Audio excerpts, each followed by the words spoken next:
Welcome back. Today we are going to talk about the KZ Krila.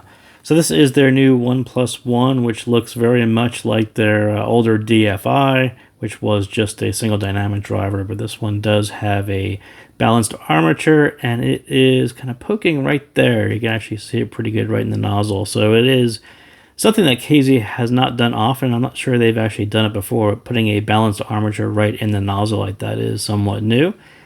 The dynamic driver is the new XUN version of their driver, so that is the second gen.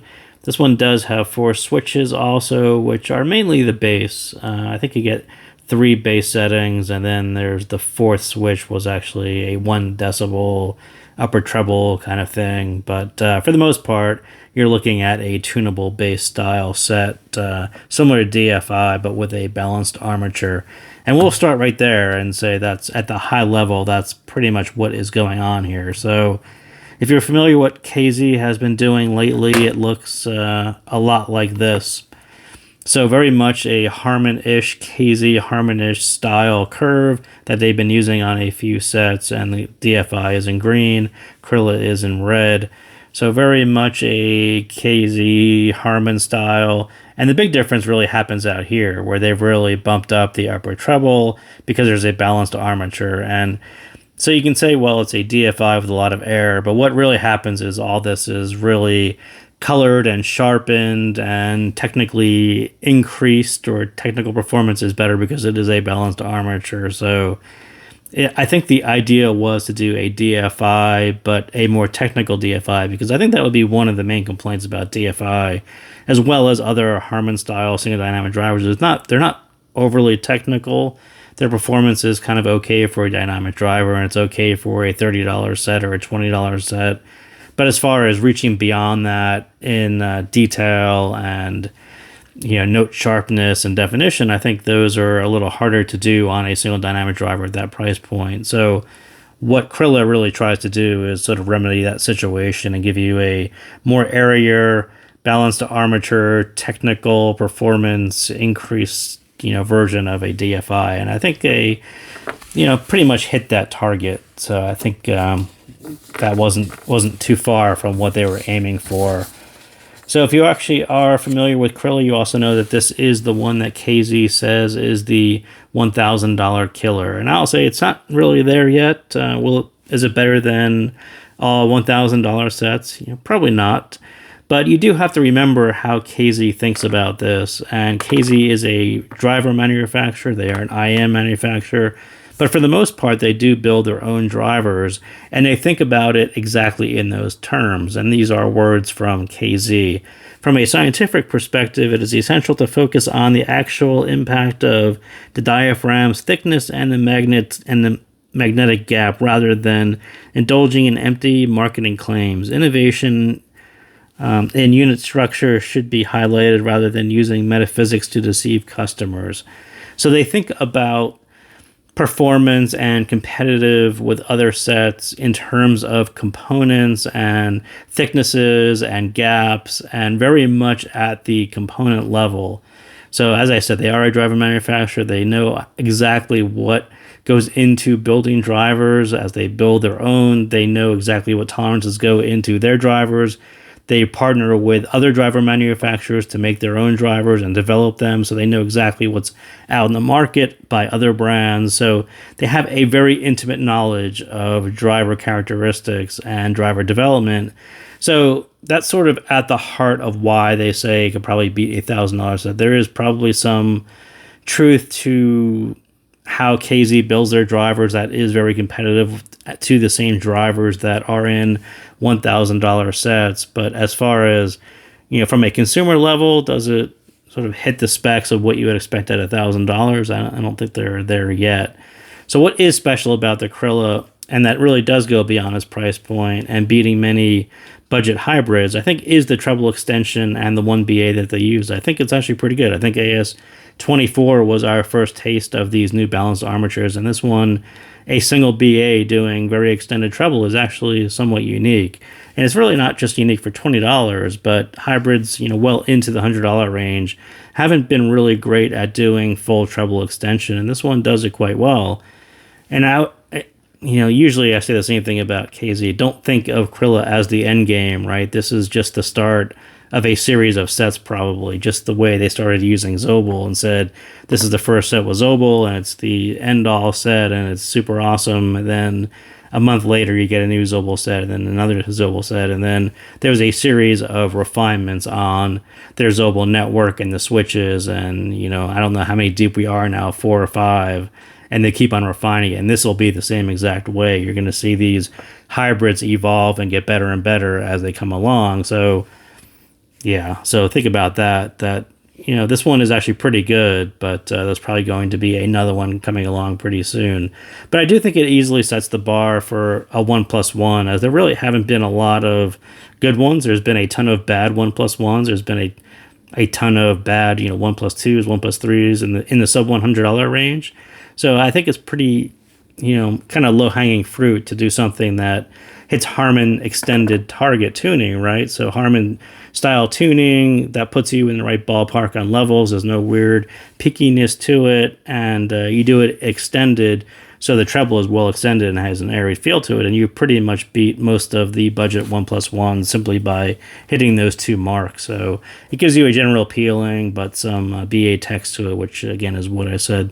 That was sort of the mark and the design of this guy. So what's wrong with it? It really kind of sounds like a 1+1 or 1.5 with BA timbre. So if you think about putting a 1+1 together, and you think of a dynamic driver doing half of it and a balanced armature doing half of it, and they kind of equally share, and one takes over from the other one, and it all sounds coherent and very smooth between the two. This one sounds like there's a dynamic driver, and then there's a BA that's turned up about half a click too much, or not too much, but just a half a click above the dynamic driver. It's very present, and it colors the whole sound with the BA. So that I wouldn't say that it's a nice blending of the two. I think KZ found a nice balanced armature that they wanted to use and turned it up a little so people knew it was there. And I would complain more if it was, light on technicals and it wasn't really as detailed. And, I think if the BA part of it was, not as good, I think I would complain a little bit more. But at $20, I think the upside of it does outweigh the downside. It's just the BA is a bit more dominant, and will be divisive to timbre heads, right? If you're very used to a very natural sounding set, or a 1+1 that is very coherent or cohesive, where it's really hard to tell the difference between the two, that's not what this one is. This one, they sort of separated the two out with this, there's a little gap between the two, and the BA definitely feels a little bit more dominant. So I do have a coherence bias too. I think I tend to say I paid for the drivers, so I want to hear them, and that's exactly what KZ did here, right? They gave you a 1+1 and made sure you can hear the balanced armature. So you don't really need to agree with that philosophy. It's sort of the opposite of how people rank these things, and they would say that less coherence is not as well liked as more coherence. And I will say that at $20, I tend to like having the amount of detail and sharpness and speed that balanced armatures give me, and I like to hear it. So that's a bias. That bias will kind of tilt my leaning and how I like this, and I like it quite a bit. But if you don't agree with that statement, then the rest of it won't make too much sense to you, because you prefer a much more natural set. So I will say this one isn't hard to drive, but it does scale beyond what most KZ sets have done recently if you have a nice source. Very strange how well this one does scale up. I can't even think of a recent KZ set that scaled up as much as this one does. It sounds very, very nice on a very, very nice source. So if you got one of those, give it a shot. If you have a dongle, it sounds pretty good, just not as good as poking it onto a desktop amp.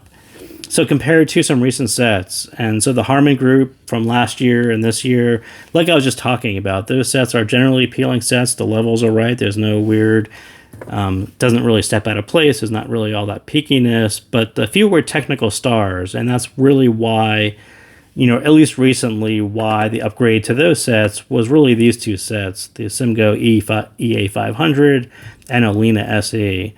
And this guy, you're just not going to knock those two off with one balanced armature, a 1+1, or a one balanced armature. The details on the stage on this guy are actually quite good, and it's actually a very good experience. And I do very much enjoy listening to this one. I think the stage on a very nice source actually is very engaging and almost quite immersive. So it reminded me of those two sets, and that's why I said that. But the rest of it, it's very hard to compete with a one dynamic driver that really sounds like a true hybrid with a very natural timbre like those sets do.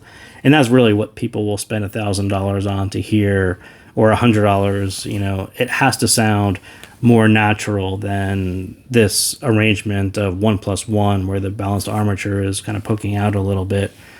So how does it compare to DFI? So if DFI and Krila had really met right in the middle, I think that would have been the set to do. And I think a lot of it is just getting this 1+1 to be more in balance with the two, and to really refine how those two work together. And maybe it is the balanced armature, the way they have it in the nozzle. Maybe it's just turned up a little bit. Maybe it's just too close. Maybe they have to put something else on the nozzle. I think they do have to temper it down just a little bit to make it a better match for the dynamic driver. And I don't think they would. Again, I think this arrangement, this curve right here, this bass shelf, I don't think that's all that far from what they needed.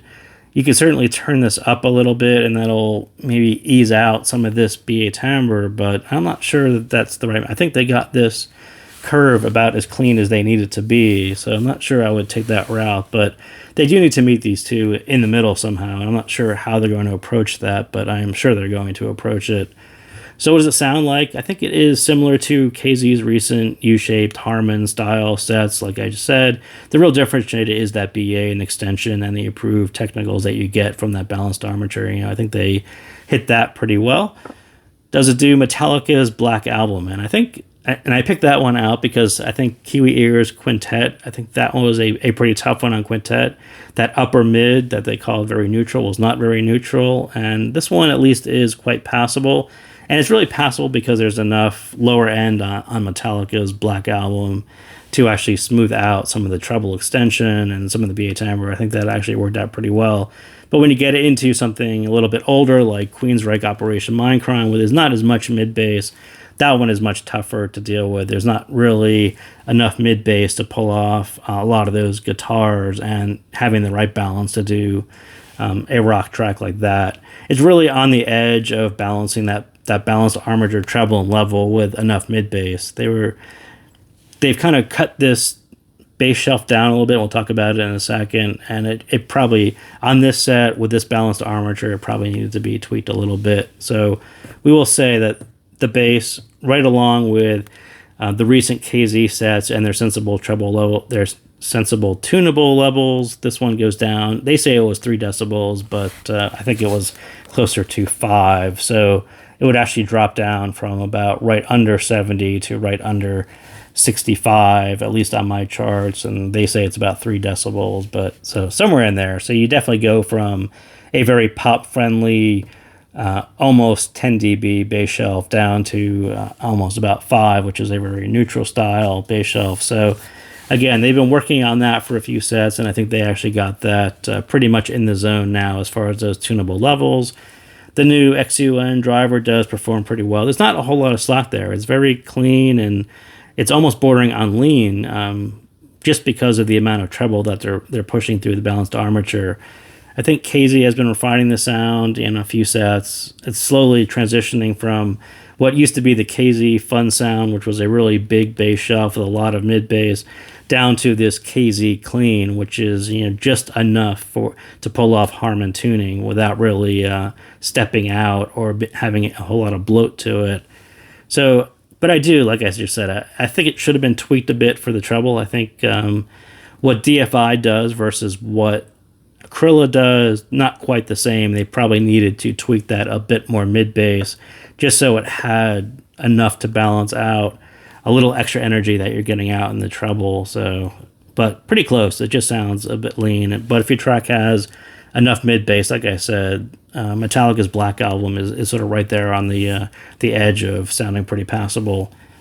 So the mids definitely sounds like the hybrid mids. The males definitely sound lighter in weight. And again, I think the mid bass just a little hair too light on that for the treble. But you do get those BA fast details, resolution. All those things are actually done surprisingly well from a one balanced armature. I don't know too many one balanced armature hybrid sets that actually sound as good as this in the sub $100 range. If you just sort of ignoring the coherence and how the balanced armature is a little bit dominant, if you just listen to, at a technical level, what the one balanced armature is actually doing, I do think they actually did a really good job. There's nothing that much out of place because it's using the Harman levels.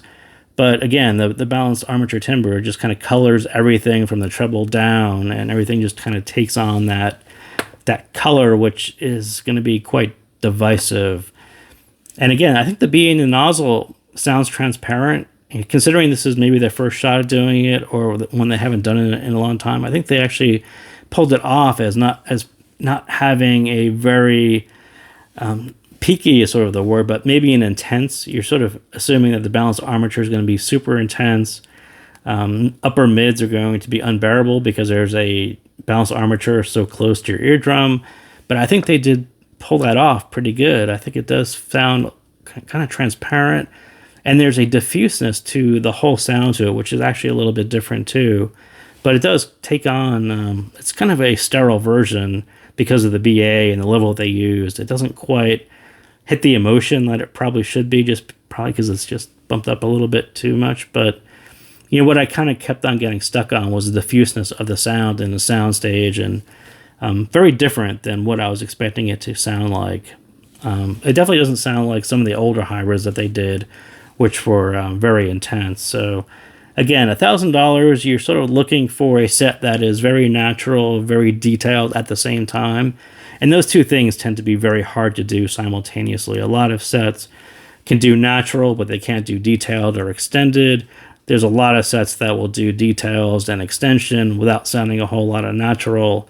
So again, it's just very, very hard to hit $1,000 mark if you aren't hitting those two things, almost perfectly dead on. So they'll get there someday. It just happened not to be with Krila. So treble-wise, I think it's the most surprising part for 1BA. It's not overdone. It's slightly boosted lower all the way through the upper. Would I prefer a hair less of both? Yeah, definitely. But this is KZ really bragging that they can do BA extension better than hybrids over $100, right? KZ tends to come up with something cool and then they turn it to 11, right? Think about the PR1 planars, right? Oh, we had this cool full-size planar that'll compete with any driver, and then they turn the treble up to 11 just to make sure that that it can go all the way out to 40 kilohertz. And this is sort of the same way. They've really tuned the air up to a point you really can't miss how extended it is. And I'm not sure that was a great idea, but they sort of, I will say they have a right to brag. This could be something special with a lot more refinement. The upper is definitely more airy than peaky. I think it's actually done pretty good considering the level that they hit, and it's a one balanced armature. I think they do have something to brag about, but at the end of the day, it needs to be something that's also likable and appealing to more people. So sibilance, and I think this is another one where it's right on the border. There's just a lot of upper treble energy, and to have a sharper BA doing it. On Spanish Harlem, I think her S's do kind of pop out just a little bit more. It's just another one of those $1,000 things that you really don't want to see in a $1,000 set, but hard to also get rid of it or find a perfect balance of giving you enough energy into female vocals and the detail and the resolution and the micro dynamics. Getting all those things right is one of those things that you pay $1,000 for, and doing it with a 1BA is actually super difficult. So stage, I would say source is everything here. If you try it on a dongle, it will definitely be a little more intimate, but on a bigger desktop source, it will definitely go from projected out beyond your head to 3D. With a dongle, it's definitely more intimate. For me, on my desktop topping, vocals should be sitting right on top of your head, and the instrument should wrap around to the back of your ears. that's how it sounds to me. From the first minute I put this one on and plugged it in, I was sort of blown away by the new style stage. It's better than, and I sort of liked the KZ stages in the past, and this one is actually a little bit better. So I was sort of blown away by what they did. And again, it's probably the BA placement, the amount of air that they are pushing through here in the upper treble. I think all those things sort of contributed to a better, bigger open stage. So that is what I got on Krila. So again, thank you guys for tuning in, and I will see you next time.